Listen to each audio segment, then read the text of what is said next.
Hey, Rich, I hope I'm not derailing your stream. I was just curious if you could explain real quick why franchise leagues like the Overwatch League and the Call of Duty League don't work in esports. I'm trying to explain to a friend working on a video game why they suck. Well, okay, so first of all, it's a loaded question there, Hodor, my door-holding friend, because it does presuppose that they don't work. And how you have to think about things, you have to get yourself unhooked from the binary of doesn't work and works, and start thinking in advantages and disadvantages. Now, the advantages to a franchise league are thusly, I would say, these are the most common ones, and that is that first of all, a franchise league is always going to be appealing because a franchise is an asset. It's an asset you get to manage for the purposes of making money. An Overwatch League slot is no different to a Jersey Mike's or a fucking Subway, you know? You run the franchise, you sell the stuff. There are some, obviously, head office, you know, some rules and regulations you have to stand by, products you have to use, prices you have to set. But how you conduct your business and by and large how successful you are is yours. And you get the advantage of a recognized product. So a franchise league slot is an asset that you can control and run how you want for the purposes of either, you know, profit or or you can treat it as a loss leader, but if it gives you more exposure for your other projects, you know, none of these owners only own an Overwatch League team in their portfolios. You know, they're VC groups or sports management groups, and they have multiple products. The franchise just being one of them. So they like it because if I pay $20 million for an Overwatch League slot, I've got a $20 million asset out of the door that I can say to everyone, I've got $20 million asset, even though they wouldn't sell for $2 million now.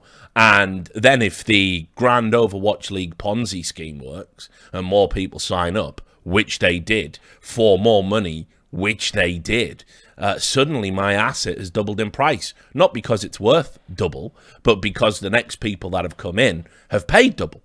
So if I was to sell it to them, it would be worth double.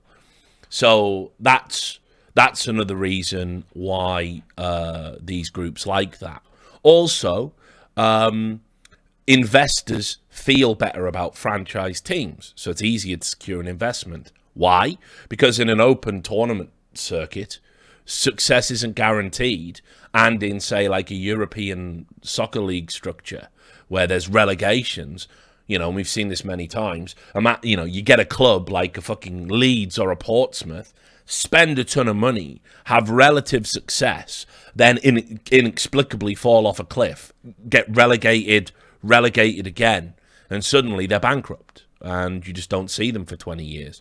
And Americans don't. It's really hilarious that a society that widely rejects socialist values and socialist models of business has one of the most socialist models for sports ever. Like, think about just how American franchise sports work. You come in, you can't get relegated. Everyone makes an equal revenue share from merchandising, right? You know, they agree to that. You get equal revenue share from sponsorships. They agree to that, right? Then the worst team in the league gets to choose the best young talent the next year. So much so that some teams even think, fuck it, we'll just tank. And so in the NFL, you get this phenomenon called tanking, where teams are sort of deliberately fielding weaker teams because they'd rather lose and get the first draft pick than finish mid-table and get a draft pick further down. So it's socialized. It's all their sports are socialized. Not to mention, if you go and look at the NBA and the player power that they have, where literally there's been walkouts and strike action to get a higher revenue increase. So now all the revenue that comes through the NBA, 54% goes to players. I think it was at last count. Might be higher now. I'm not too sure. So this idea of your investment is safe, it's secure, you will always retain the asset, and it cannot lose appreciable value by getting kicked out of the league. Brilliant, right? So that's another advantage from the investors. I'll also say there is a advantage to franchise leagues from an ecosystem and sustainability perspective, and that is that if I don't have an open tournament circuit, it can't get saturated. If I control the league and all the teams in the league, I choose the schedule, I choose the amount of games, I choose the content. And I can choose, because it's my intellectual property, I can choose how many people put other additional tournaments on. Problem we've got in Dota, well, it's happened habitually. The problem we had in StarCraft when that was an open circuit was saturation. Problem we had in Dota when that was an open circuit was saturation. Problem we got in Counter-Strike right now is saturation. If you let people run tournaments willy-nilly, everyone will chance it because they all want to either make a profit or occupy territory with the view to making a profit in the future. So a franchise league stops that. And you can be a proponent of an open circuit system like I am, or you can understand there are inherent ecosystem benefits to a franchise league, which I also do. I've said it many times, recently especially. If I could go back in time, because I famously stopped a franchise league from happening, right? It must have been 2016, 2015. And it was ESL, right? Of course. It was ESL, and they had a meeting at Twitch offices, and Vulcan, sort of gambling company at the time, was there as well. And all of the prospective stakeholder teams were there as well, all of the owners. And they all met in Twitch's offices, and they had a secret meeting. And what ESL didn't realise was I was getting the meeting fed directly to me.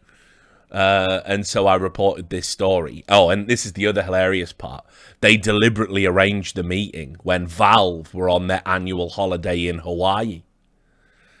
Deliberately. So they were like, yeah, we'll just agree to this and announce it, and then Valve will have to eat shit.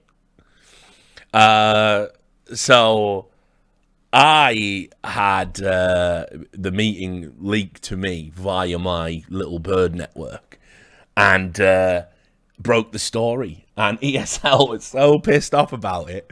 To this day, whenever they do meetings, everyone has to like give their phones across and they get wanded down and shit. It's no joke, man. I love that.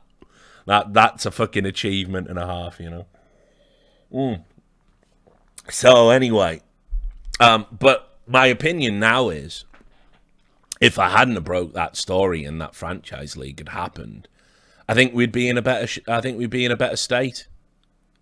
I think the scene would be much better off, because the endless fucking forever wars of CS:GO. Hey Henry, how you doing, brother? Good to see you. The endless wars of CS:GO and the desire to control the scene and the calendar have basically made it so we've completely devalued and weakened our product. So those are the advantages.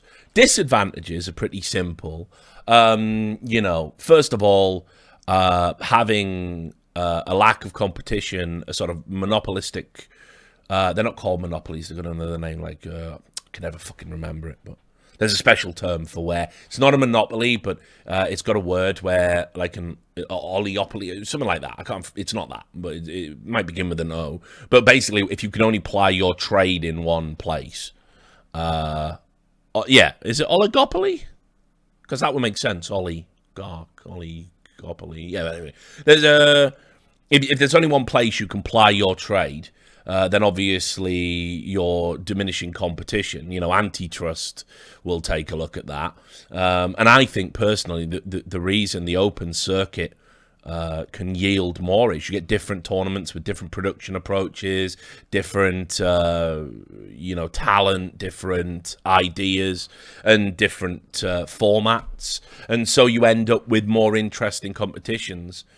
So there's that. Obviously, as well, there is a competitive integrity component to it, because if I'm if I can be like the Shanghai Dragons and go fucking 0-42 or whatever the fuck it was, lose every match. Right, obviously they're the best team now, but you know, I'm talking back in the day, and I can't get relegated, and there's no downside to that happening. Then you know your league's gonna be fucking shit. And you know, it's gonna impact, because esports doesn't have the regionality of football. You know, if you're in New York, you're probably stuck with the Jets. You know, And that's just the way it is. So, yeah, it's there's that advantage. And obviously as well, the other thing franchises do is they erase history. Because if you look at the franchise slots in the Activision Blizzard leagues, you know, a few of them, and this wasn't their original plan, but in the Call of Duty League, they do use the Optic and FaZe, but they've assigned them to a city, which is, again, I think really reductive. One of the best things about esports, as, you know, the Coca-Cola commercial shows us, is that it truly is global. And it's even got orcs in it.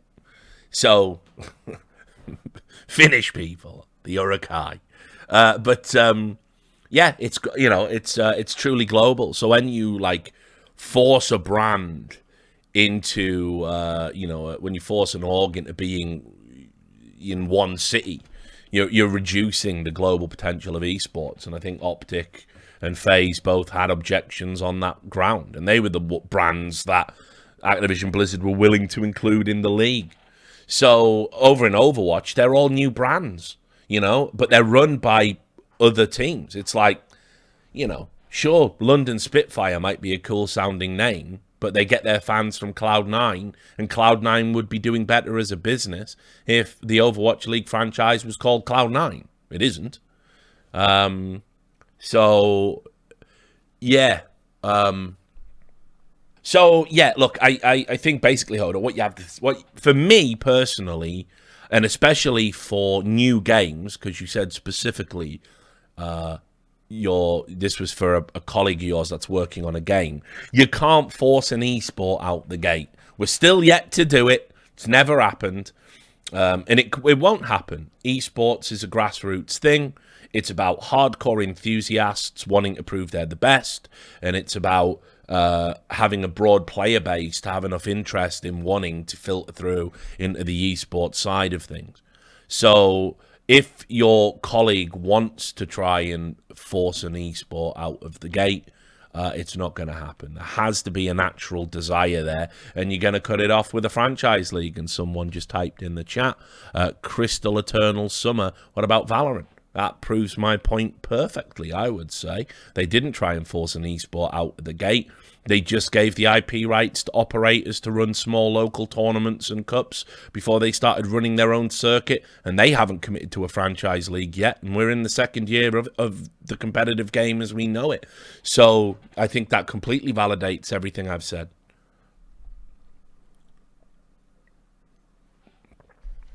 So, yeah, hope that answers your question. I let you off once before, but you still got the nerve to come back here and make trouble again. Eh? And say, children, what does it all mean?